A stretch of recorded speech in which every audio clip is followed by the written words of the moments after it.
And in first place, I have Ben Krause with his Miracle Mac and Cheese.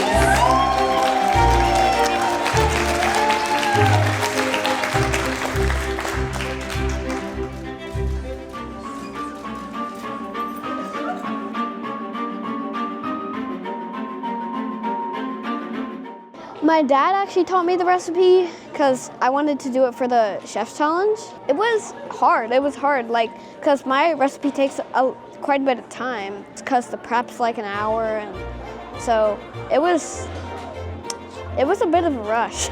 I can't even explain it. All I can say is that I was really, really happy.